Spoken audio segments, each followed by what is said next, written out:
વૃતોલોકહિતો નૃપ આત્મવિતસમ્મતઃ પુંસાં શ્રોતવ્યાદિષુ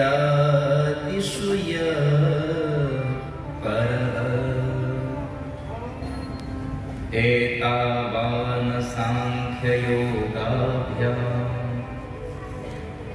स्वधर्म परिनिष्ठया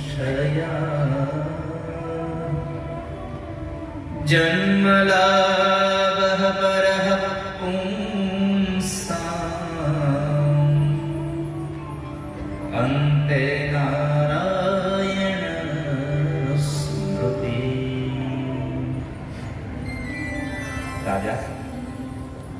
ભગવાનનું ધ્યાન કરવું જે માણસનું મૃત્યુ નજીક હોય.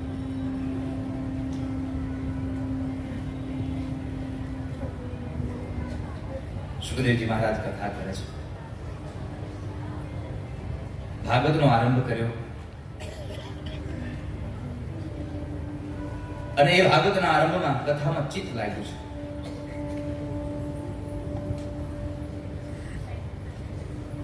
પોતાનું ધ્યાન ભગવાનમાં લાગી ગયું.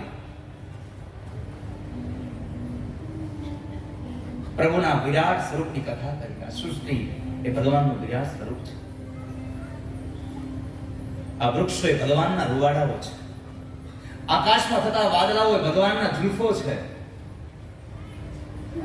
સૂર્ય અને ચંદ્ર ભગવાનની આંખો છે. આ સમુદ્ર ભગવાનનું પેટ છે. આ પર્વતો છે ભગવાનના હાડકાઓ છે. આ વિરાટ સ્વરૂપની પ્રભુએ વર્ણન કર્યું. વર્ણની વ્યવસ્થા બતાવી. બ્રાહ્મણ, ક્ષત્રિય, વૈશ્ય અને શૂદ્ર, ચાર વર્ણની કથા બતાવી. અને સૌથી અગત્યની વાત કરી રાજા, મુક્તિના પ્રકારો. બે પ્રકારની મુક્તિ છે, સદ્યો અને ક્રમ. આ બે પ્રકારની મુક્તિમાં જે માણસ સદ્યો મુક્તિની ઈચ્છા રાખે છે એને ભગવાનનું જપ વધારે કરવું પડશે. ક્રમ મુક્તિની ઈચ્છા રાખે છે એ ધીમે ધીમે કરે તો ચાલે નહીં. કેમ કે જેને ક્રમમાં જવું છે, આ માણસ બનાવ્યા પછી કીડા મકોડા બનવું છે, હજી પશુ પંખી બનવું છે અને પછી ભગવાન પાસે જવું છે, એ ભગવાનનું નામ ઓછું લે તો ચાલે. પણ જેને માણસ બન્યા પછી સીધું ભગવાન પાસે જવું છે તો એને સતત પરમાત્માનું ધ્યાન ધરવું જોઈએ. એને અવિરત ભગવાનની ભક્તિ કરવી જોઈએ. ત્યાં સુધી ભક્તિ કરવી જોઈએ. ભક્તિ કરતા છૂટે મારો પ્રાણ, પ્રભુએ મારું. ભક્તિ કરતા છૂટે પ્રાણ એટલે કે તમે ભક્તિ કરો ને પ્રાણ છૂટે ત્યાં સુધી ભક્તિ કરતા જ રહો, કરતા જ રહો, કરતા જ રહો. આવું ભગવાન પાસે માંગ્યું. જેને સદ્યો મુક્તિ જોઈએ છે એને પરમાત્મા પાસે જવા માટે પરમાત્માનું ધ્યાન વધારે કરવું પડશે. સુખદેવજી મહારાજે પોતે પોતાના દીક્ષા ગુરુ એવા રાધાજી સાથે એનું મંગલાચરણ કર્યું, વ્યાસને વંદના કરી અને ચતુશ્લોકી ભાગવતની કથા બતાવે છે. આ સંસારમાં ભાગવત મૂળ 4 શ્લોકો, પણ એ 4 શ્લોકનું ભાગવત ભગવાન નારાયણે બ્રહ્માને આપ્યો, બ્રહ્માને નારદને આપ્યું અને નારદે વ્યાસને આપ્યું. વ્યાસ ભગવાને 4 શ્લોકના 18,000 શ્લોક બનાવ્યા.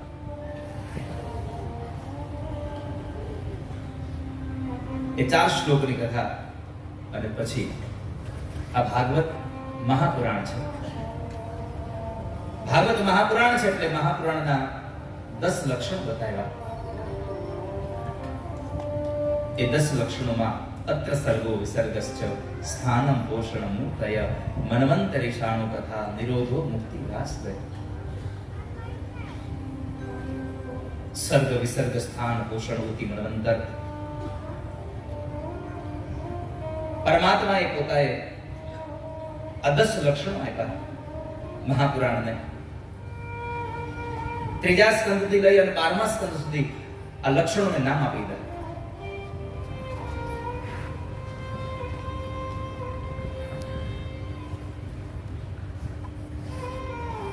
આગળના બે સ્કંદોને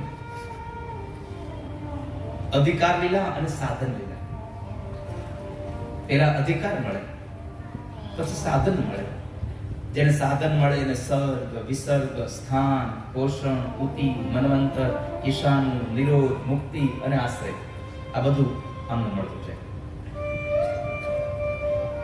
તો એ 10 લક્ષણોની વાત બતાવી. બીજા સ્કંદને વિશ્રામ કરી ત્રીજા સ્કંદની અંદર સર્ગ લીલાની કથામાં વિદુર અને મૈત્રેયના સંવાદની કથા છે.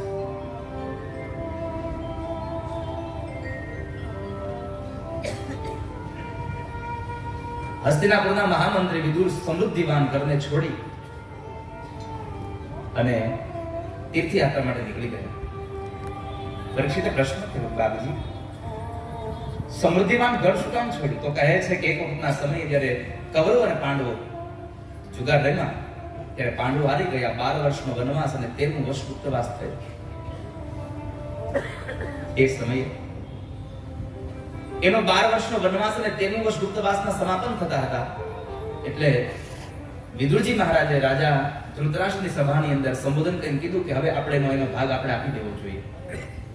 તો દુર્યોધન એનું અપમાન કરવા લાગ્યો કે મારા રાજ્યમાં રહી મારું અનાજ ખાય અને તમે એનું હિત ઈચ્છો છો? જો પાંડવોનો પક્ષ લેવો હોય તો મારા રાજ્યમાંથી નીકળી જાઓ, મારે તમારી જરૂર નથી.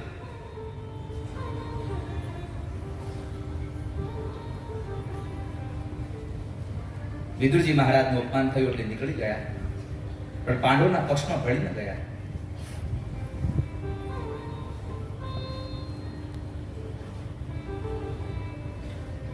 એ ખાલી નીકળી ગયા. ત્યારે ઘટના એ ઘટી. ગંગાના કિનારે છે અને વિદુરજી મહારાજ ભગવાનનું ધ્યાન કરે છે. તાંદળિયાની ભાજી ખાય,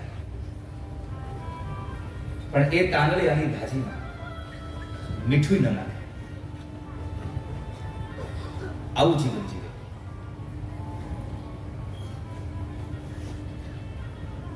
આ બાજુ ભગવાન દુર્યોધનને સમજાવવા માટે આવેલા યુદ્ધ બનીને, પણ દુર્યોધન સમજ્યો નહીં.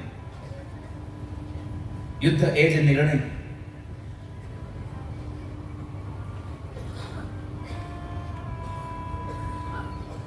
અને જ્યારે ભગવાને વિરાટ સ્વરૂપ બતાવ્યું, પરમાત્માને પકડવા માટે દુર્યોધને આજ્ઞા કરી. આ સમાચાર જ્યારે કુંતીને મળ્યા ત્યારે કુંતી એટલું કીધું કે પાર્થને કહો હવે બાણ ચલાવે, યુદ્ધ એ જ કલ્યાણ છે. કૃષ્ણ પકડાય, પાર્થને કહો હવે બાણ ચલાવે. પરમાત્માએ વિરાટ સ્વરૂપમાં રૂપને ધારણ કર્યું. દુર્યોધનને સમજાવ્યો પણ દુર્યોધન ન સમજ્યો. બપોરના સમય થયા હતા, ભગવાનને કહે છે ચાલો આપણે જમી લઈએ, આપણે ભોજન કરીએ, તમારા માટે ભોજન બનાવ્યું છે. પરમાત્માએ કીધું પણ તારા ઘરે નહીં જમો. અરે પણ તમારા માટે ભોજન બનાવ્યું છે. ભગવાને કીધું ભોજન બે જગ્યાએ કરાય. એક તમારા પ્રત્યે કોઈને પ્રેમ હોય એના ઘરે ભોજન કરાય, અને એક તમારો પ્રાણ સંકટમાં હોય કોઈની ઘરે જમી લેવું પડે તો જમાય, બાકી ધ્યાન ત્યાં જમી ન લેવું. જીવનમાં સુખી થવા માટે 3 સૂત્રો યાદ રાખજો વાલા વૈષ્ણવ. એક, જ્યાં ને ત્યાં ન જમવું. બીજું, જ્યારે ને ત્યારે ન જમવું. અને ત્રીજું, જેન તે ન જમવું. આ 3 વસ્તુ તમારા જીવનમાં હશે, તમને ક્યારેય દુઃખ નહીં આવે.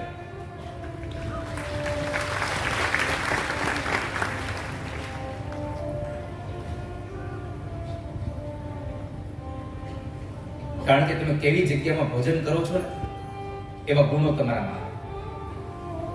એટલે હું હંમેશા કહેતો રહ્યો છું બહેનોને તમામને કે તમે રસોઈ કરો ત્યારે મોબાઈલમાં હિન્દી ગીત ન સાંભળો.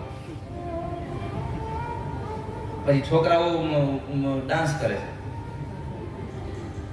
એવી રોટલી ખવડાવો.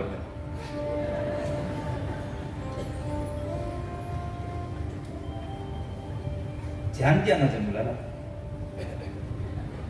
જ્યારે ત્યારે ન જમવું.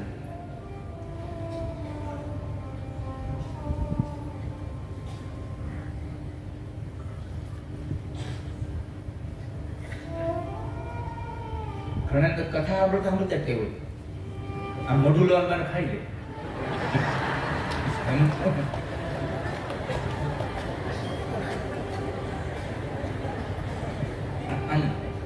લૂંટા લઈને ખાતું. આપણે ત્યાં મોઢું લોયું, મોઢું ભર્યું.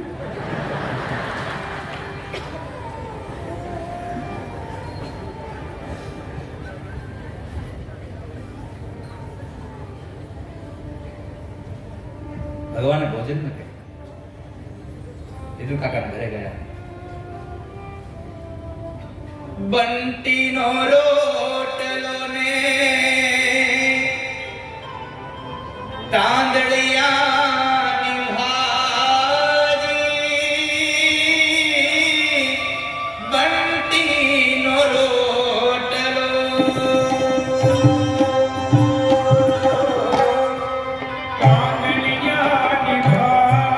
अगर ये वीडियो आपको पसंद आए तो लाइक करें और शेयर करना मत भूलिए. सब्सक्राइब करें लक्ष्य टीवी चैनल को और बेल आइकॉन पर क्लिक करना मत भूलिए. ये वीडियो आपको पसंद आया हो तो लाइक करें और शेयर करना मत भूलिए. सब्सक्राइब करें लक्ष्य टीवी चैनल को, हाँ, और बेल आइकॉन पर क्लिक करना मत भूलिएगा लेटेस्ट वीडियो सबसे पहले पाने के लिए.